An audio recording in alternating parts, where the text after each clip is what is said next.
Hello dear students, once again welcome back to our channel. So आप लोगों का NEET 2026 का जो फी रिफंड वाला अपडेट है वो 2 दिन पहले ही ऑफिशियल वेबसाइट पे रिलीज कर दिया गया है। मैं थोड़ा सा आउट ऑफ सिटी थी, इसीलिए मैं कुछ वीडियो अपलोड नहीं कर पाई। तो नीट रिफंड के लिए क्या क्या प्रोसीजर है, आप लोगों को क्या क्या इन्फॉर्मेशन भरनी है, वो मैं आपको फटाक से बता देती हूँ, ताकि जिन जिन बच्चों ने 3 मई वाले नीट का फॉर्म भरा था उनको उनका रिफंड मिल सके, चाहे आपने एग्जाम दिया हो चाहे ना दिया हो। तो आप लोगों को क्या क्या चीजें ध्यान रखनी है नीट का रिफंड वाला पोर्टल ओपन करने से पहले, वो एकदम ध्यान से सुनना कि मैं क्या क्या बताने जा रही हूँ।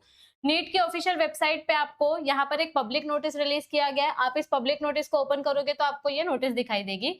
यहाँ पर क्लियर कट बोला गया है कि in continuation with public notice regarding refund of examination, the National Testing Agency has informed all the candidates कि आप लोगों के लिए एक अलग से फैसिलिटी बनाई गई है, एक अलग से रिफंड पोर्टल ओपन किया गया है, जहां पर आप अपने प्रेफर्ड बैंक अकाउंट के डिटेल्स भर सकते हो। मतलब बहुत सारे बच्चों ने ना साइबर कैफे से फॉर्म भरा था, लेकिन उनको या तो वो गांव चले गए हैं या तो वो कहीं और ट्रैवल कर रहे हैं, जिस वजह से उनको ये डर था कि अगर साइबर वाले अंकल के पास रिफंड आया लेकिन अगर उन्होंने हमको पैसे रिटर्न नहीं दिए तो फिर प्रॉब्लम हो जाएगी।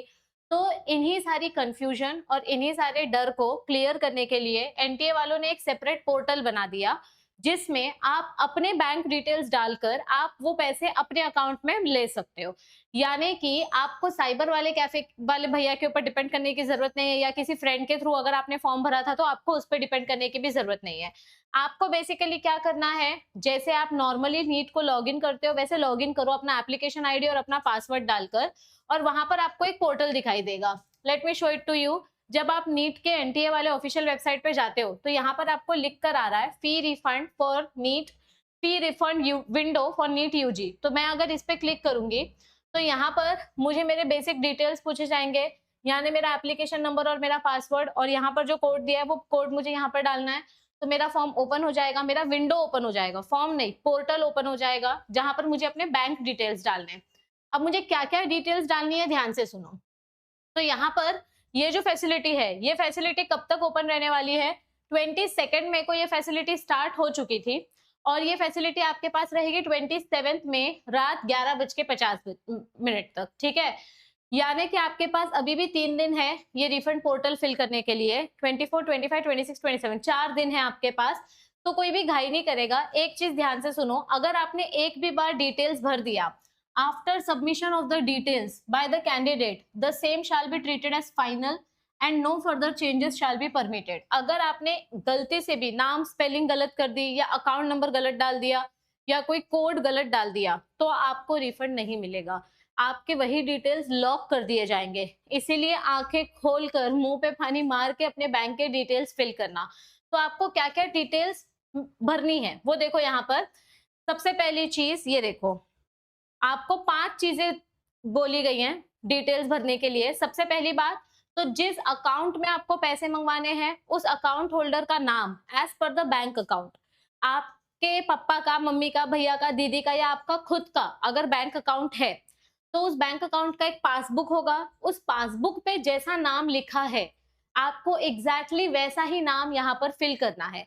पहले सरनेम है तो आप सरनेम पहले लिखोगे, पहले नाम है तो आप नाम पहले लिखोगे, और जो स्पेलिंग आपके बैंक अकाउंट के पासबुक में है, आप अपना आधार कार्ड या बर्थ सर्टिफिकेट का स्पेलिंग मत डालना। आप जिस इंसान के बैंक अकाउंट का डिटेल्स भर रहे हो उनके पासबुक पे जैसा उनके नाम का स्पेलिंग है आपको वही स्पेलिंग डालनी है। तो सबसे पहले तो आपको नेम डालना है कि आपको किसके अकाउंट में वो पैसे मंगवाने हैं। आपके पासबुक में नीचे लिखा होता है IFSC कोड। ठीक है, अभी जैसे समझो कोई इंडियन बैंक है या फिर एसबीआई का बैंक है या आईसीआईसीआई का है या पीएनबी है या कोई भी बैंक है, तो आप लोगों के बुक में IFSC कोड लिखा होता है। अभी मेरा इंडियन बैंक था पर मेरे पुराने वाले पासबुक में मेरा IFSC कोड नहीं था, तो मैं फिर बैंक गई, फिर उन्होंने नया अपडेटेड पासबुक मुझे दिया और उसमें वो लोग IFSC कोड लिख के देते हैं। ठीक है, तो कुछ कुछ बैंक ऐसे होते हैं जिनकी पासबुक में IFSC कोड नहीं होता है, तो आपको बैंक में जाके IFSC कोड पूछना पड़ता है या कस्टमर केयर पे कॉल करके आपको उनका IFSC कोड पूछना पड़ता है। तो अगर आपके पासबुक में आपको IFSC कोड नहीं दिखाई दे रहा है, एग्जैक्टली यही नाम होना चाहिए, अगर कुछ और लिखा होगा तो वो गलत है। अगर आपको IFSC कोड नहीं दिखाई दे रहा आपके पासबुक में, तो फिर आप अपने बैंक में जाके ये IFSC कोड पूछ सकते हो क्योंकि आपके लोकेशन के हिसाब से, आपके ब्रांच के हिसाब से आईएफएससी कोड बदलता है। तो अकाउंट होल्डर का नाम, आईएफएससी कोड, अकाउंट नंबर, आपके पासबुक पे अकाउंट नंबर लिखा हुआ होता है। कुछ बैंक का अकाउंट नंबर 6 डिजिट का होता है, कुछ बैंक का 11 डिजिट का होता है, कुछ बैंक का 14 डिजिट का होता है। तो आपको प्रॉपरली चेक करना है कितना जीरो है, कितना क्या है, स्टार्टिंग में कौन सा अल्फाबेट है, स्मॉल लेटर में लिखा है कि कैपिटल लेटर में लिखा है। प्रॉपर अकाउंट नंबर आपको डालना है और लास्ट में बैंक का प्रॉपर नाम। अगर कोऑपरेटिव सोसाइटी है तो को के बाद डैश, फिर ऑफ, फिर सोसाइटी के बाद फुल स्टॉप। ये सारी चीजें आपके पासबुक में जैसा आपका बैंक का नाम दिया गया है वैसे ही आपको बैंक का नाम सिलेक्ट करना है। ये पांचवा जो ऑप्शन है, अभी समझो आपके घर में ऑलरेडी मम्मी के पास, पापा के पास, दीदी भैया किसी के पास चेक है, तो आप वो अपने चेक को, आप उनको बोलो, मम्मी पापा जिसके पास भी चेक बुक होगा ना, एक चेक में आप अपने डिटेल्स भरो और उसको बस ऐसे कैंसिल लिख दो, उसके ऊपर कैंसिल लिख दो और उस चेक को ऐसे फाड़ दो और उसका स्कैन करके कॉपी अपलोड कर दो। लेकिन ये ऑप्शनल है। अगर आपके पास कैंसल चेक है, मतलब अगर आपके पास चेक है और आप वो कैंसिल करके उसका स्कैन कॉपी डाल रहे हो तो ठीक है। अगर आपके पास चेक नहीं है तो ये वाला ऑप्शन छोड़ दो, ये वाला ऑप्शन ऑप्शनल है, इट इज नॉट मैंडेटरी। ये 4 चीजें मैंडेटरी है। मैं फिर से बोल रही हूँ, अगर आपने एक बार यहाँ पर गलती से भी गलत डिटेल्स भर दी, आपने अपना नाम गलत भर दिया, अपना नाम नहीं भरना है, जिसका बैंक अकाउंट है उसका नाम भरना है। ध्यान से सुनो, जिसके बैंक में आप पैसे मंगवाना चाहते हो उस इंसान का नाम आएगा, उसके बैंक का नाम आएगा, उसका आईएफएससी कोड आएगा और उसका अकाउंट नंबर आएगा। आप अपना नाम मत लिखना।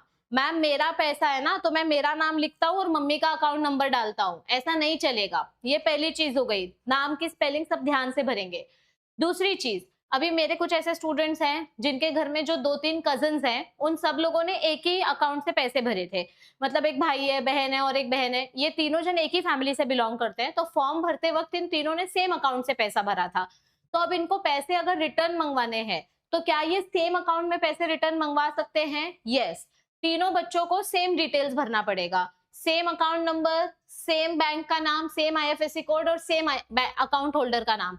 मतलब अगर आपके पापा के बैंक से पैसे कटे थे या फिर किसी के भी बैंक से पैसे कटे थे, आपको एक ही अकाउंट में पूरा पैसा एक साथ मंगवाना है, तो आप एक ही इंसान का नाम डालो, उसी का अकाउंट नंबर डालो, उसी का आईएफएससी कोड डालो, आपको सारे पैसे उस एक इंसान के अकाउंट में मिल जाएंगे।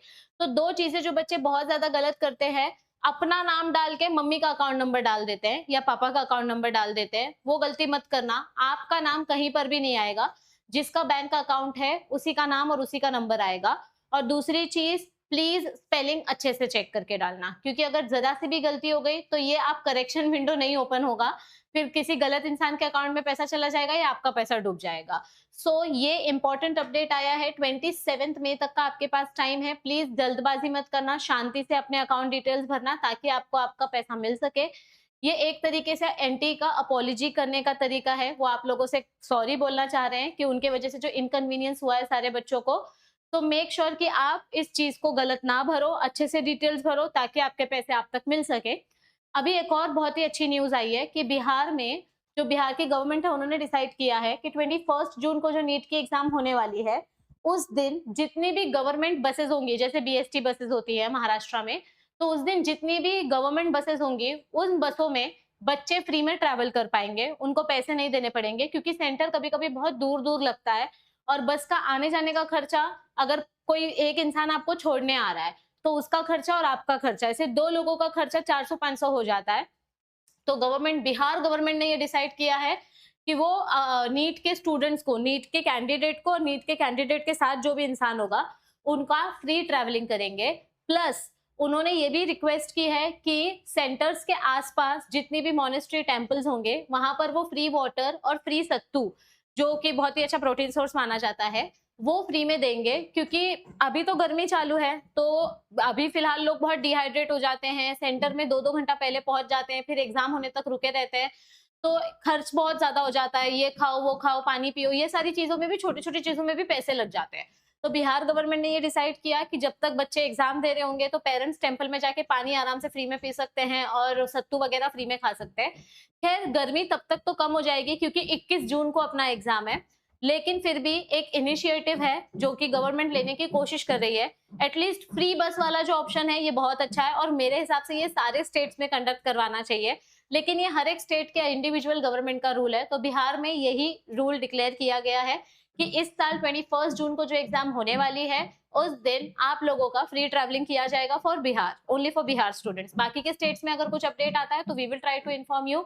मैं आप लोगों के लिए आज शाम को 6 बजे लाइव एमसीक्यू सेशन लेने वाली हूँ, और कल परसों से हम डबल सेशंस लेने वाले हैं एमसीक्यू के।